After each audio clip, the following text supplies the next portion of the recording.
Welcome to Sahi classes. तो देखिए class 12th के चैप्टर नंबर 6 विद्युत चुम्बकीय प्रेरण हम लोग पढ़ रहे हैं। तो आज हम पढ़ने वाले हैं भौर धाराएं के बारे में, यानी एडी करंट के बारे में हम लोग पढ़ने वाले हैं। तो पीछे के लेक्चर्स में हम स्वप्रेरकत्व, अनुनय प्रेरकत्व आदि के बारे में हम लोग पढ़ लिए हैं। तो आप लोग प्लेलिस्ट से जाके देख सकते हैं। ठीक है, तो चलिए वीडियो को हम लोग शुरुआत करते हैं। तो देखिए हेडिंग क्या है, भंवर धारा। क्या हेडिंग है? भंवर धारा। इसका परिभाषा अगर हम लोग देखते हैं तो क्या कहता है कि किसी चालक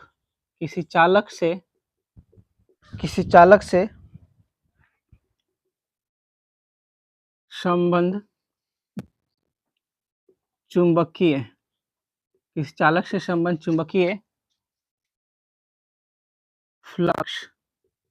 फ्लक्स में परिवर्तन किया जाए तो उस चालक में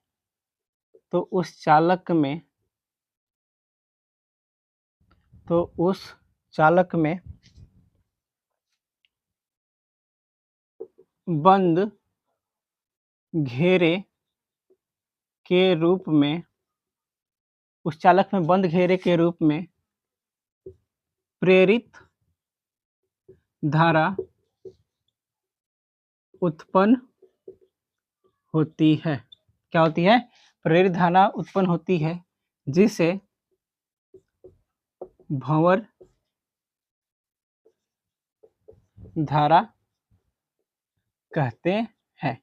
यानी देखिए क्या कह रहा है कि अगर यदि मैं किसी चालक के फ्लक्स में क्या करता हूं, परिवर्तन करता हूं, तो परिवर्तन करने से क्या होगा कि उस चालक में क्या होगा, आपका एक बंद घेरे के रूप में क्या होगा, एक धारा उत्पन्न होगी, जिसे हम लोग क्या कहेंगे, भंवर धारा कहेंगे। ठीक है, जैसे भंवर मतलब समझते होंगे, पानी में देखते होंगे, जब हम लोग सर्फ को पानी में घोलते हैं तो ऐसे चलाते हैं तो बीच में देखिए केंद्र पर एक क्या हो जाता है, भंवर ऐसे बन जाता है ना, तो उसी को हम लोग क्या कहते हैं, भंवर कहते हैं। तो वही बात कर रहा है भंवर धारा की, अगर यदि मैं किसी चालक के अंदर क्या करता हूँ, चुंबकीय फ्लक्स में परिवर्तन करूंगा, तो परिवर्तन करने से क्या हो जाएगा कि उसके अंदर एक बंद घेरे के रूप में क्या हो जाएगी, प्रेरित धारा उत्पन्न हो जाएगी। ठीक है, और इसी को हम लोग क्या कहते हैं, भंवर धारा कहते हैं। ठीक है, तो अब देखिए, अब अगला हेडिंग है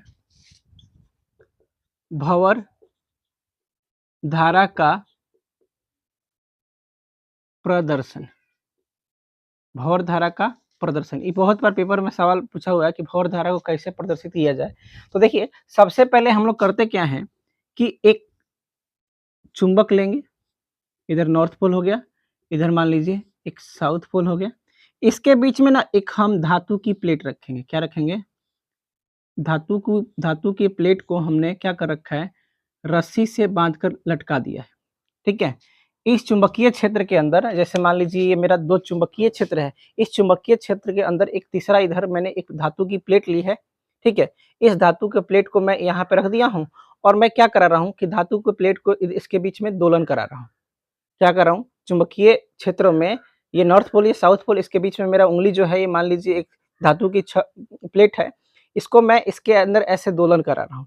तो मैं जब दोलन करा रहा हूँ तो मुझे क्या मालूम पड़ रहा है कि ये जो धातु की प्लेट जो है, पहले बिना चुंबकीय क्षेत्र में जितना दोलन करती थी, उतना चुंबकीय क्षेत्र में रखने के बाद उतना दोलन नहीं करती है। यानी किसी न किसी के कारण से इसके दोलनों की संख्या क्या हो जाती है, कम हो जाती है। और कम होने का कारण बेसिक सा क्या है, आपका भंवर धारा है।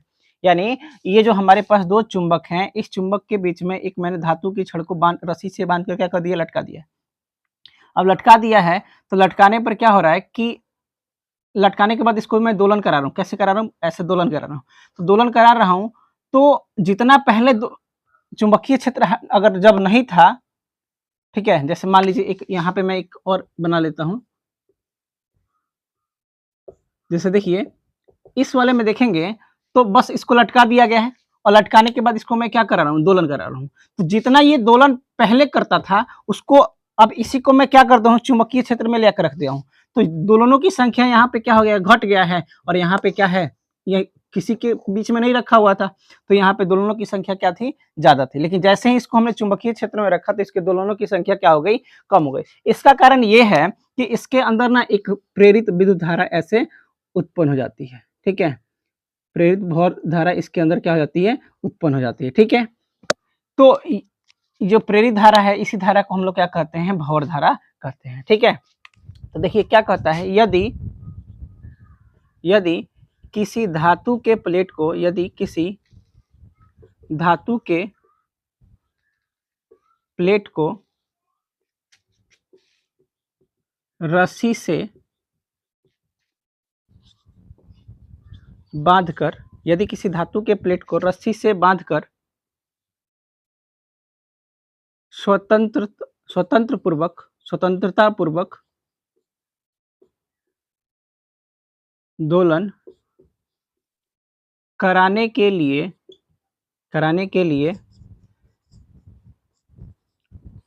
छोड़ते हैं, तो वह पर्याप्त दोलन करता है। क्या करता है, तो वह पर्याप्त दोलन करता है, परंतु इसी धातु के प्लेट को चुंबकीय क्षेत्र में रखने पर इसकी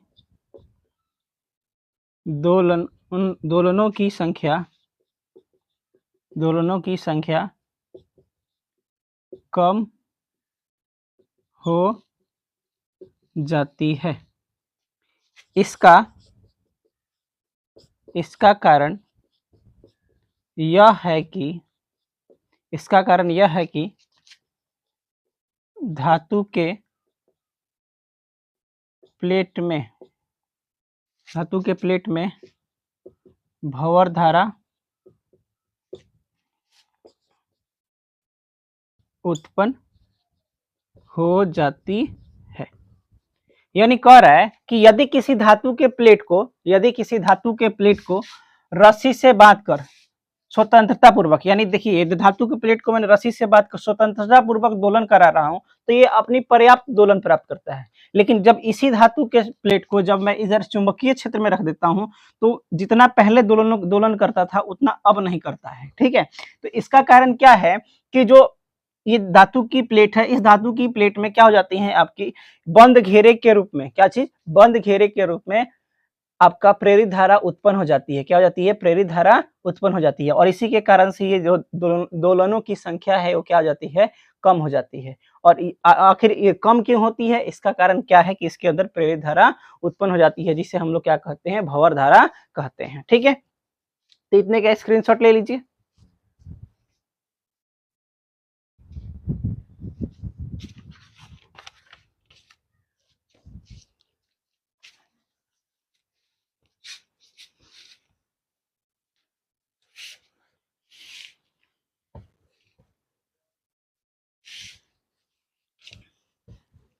तो अब देखिए, अब हमें पढ़ना है भंवर धाराओं के लिए, भंवर धाराओं के लिए सूत्र की स्थापना। क्या चीज, भंवर धाराओं के लिए सूत्र की स्थापना। तो देखिए क्या पता है, फैराडे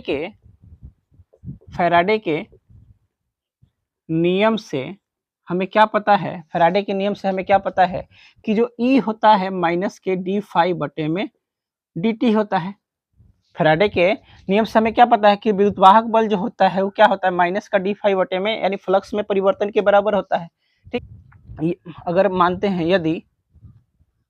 यदि धातु के प्लेट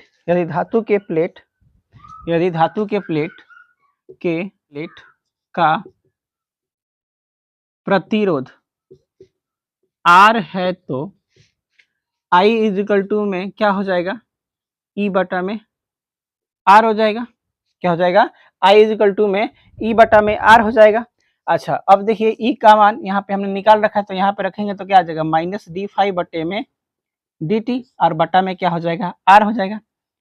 ठीक है, अब इसको थोड़ा सा अरेंज करके लिखते हैं तो ये क्या हो जाएगा माइनस का 1 बटा में r और d5 बटे में dt क्या आ जाएगा d5 बटे में dt। तो यही हमारे लिए क्या है भंवर धारा के लिए सूत्र है। क्या चीज है ये हमारे लिए भंवर धारा के लिए क्या है सूत्र है। ठीक है,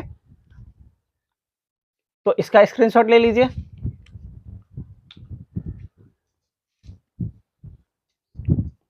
अब देखिए, अब भंवर धारा, जब भंवर धारा उत्पन्न होती है ना तो उससे कुछ हानि होता है।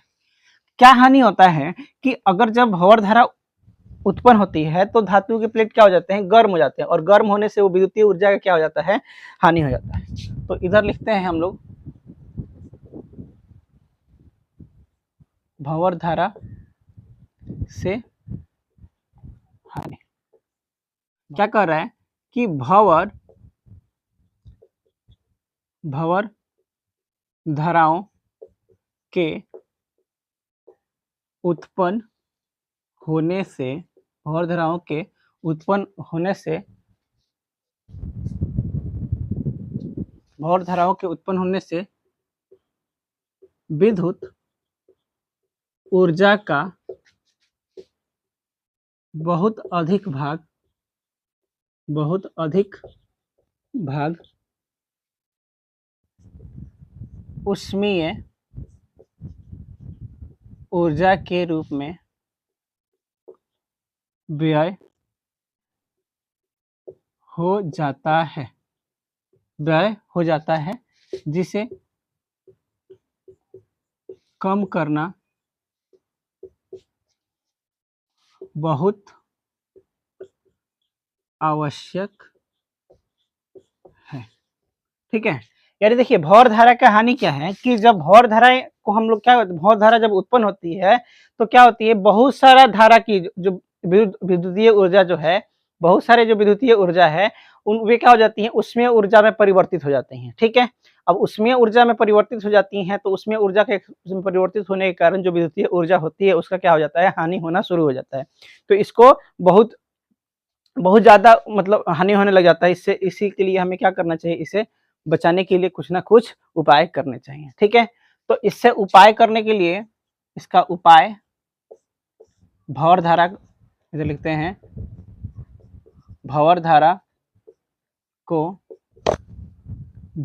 को हानि से बचाने का उपाय क्या कर रहा है, कुंडली में नर्म लोहे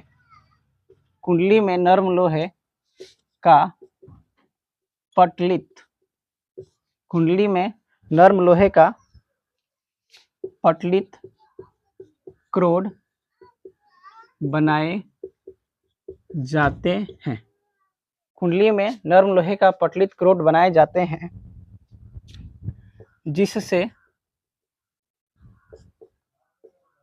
प्रतिरोध बढ़ने से धारा कम उत्पन्न होती है। ठीक है, यानी कह रहा है कि कुंडली में हम लोग क्या करते हैं नर्म लोहे का पटलित क्रोड बनाते हैं जिससे क्या होता है प्रतिरोध बढ़ने से धारा क्या हो जाता है कम हो जाता है। यानी पटलित कहने का मतलब जैसे एक प्लेट आपका ये हो गया, ठीक है, एक और प्लेट हम ऐसे बनाएंगे, ठीक है, फिर से एक और ऐसे प्लेट बनाएंगे, ठीक है, ऐसे पटलित क्रोड हम बनाएंगे। ठीक है, और इसमें पटलित क्रोड बनाने से हमें क्या हो जाएगा कि इसमें प्रतिरोध ज्यादा हो जाएगा। क्या चीज ज्यादा हो जाएगा, प्रतिरोध ज्यादा हो जाएगा। अब ज्यादा प्रतिरोध होगा तो धारा क्या होगा कम न उत्पन्न होगा।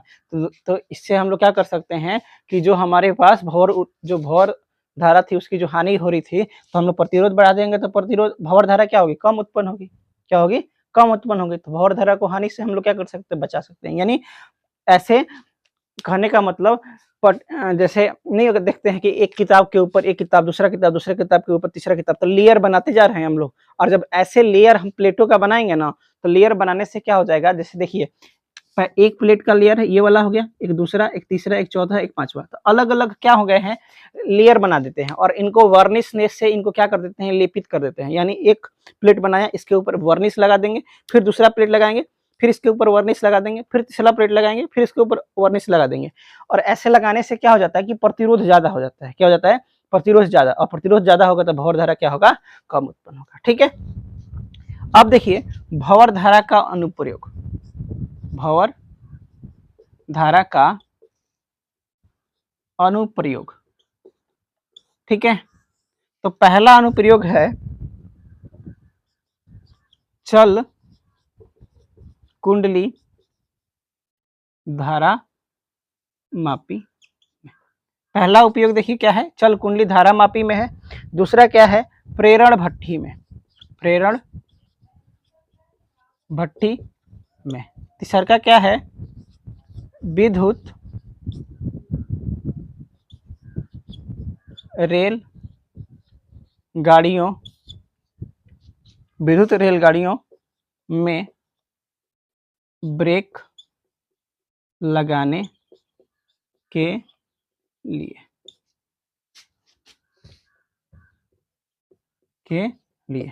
और जो चौथा है आपका वो है प्रेरण मोटर में। यानी देखिए भंवर धाराओं का हम कहाँ कहाँ उपयोग करते हैं, तो सबसे पहला उपयोग देखिए क्या कर रहा है, चल कुंडली धारा मापी में। क्या चीज में, चल कुंडली धारा मापी में। दूसरा का उपयोग देखेंगे तो क्या कर रहा है, प्रेरण भट्ठी में। तीसरा का उपयोग देखेंगे तो विद्युत रेल गाड़ियों में ब्रेक लगाने के लिए, यानी जो हमारे पास जितने भी इलेक्ट्रिक रेलगाड़ियां हैं उनमें जो ब्रेक सिस्टम है वो किसके ऊपर कार्य करता है, विद्युत रेल आपका भंवर धाराओं के ऊपर कार्य करता है। और चौथा है आपका प्रेरण मोटर।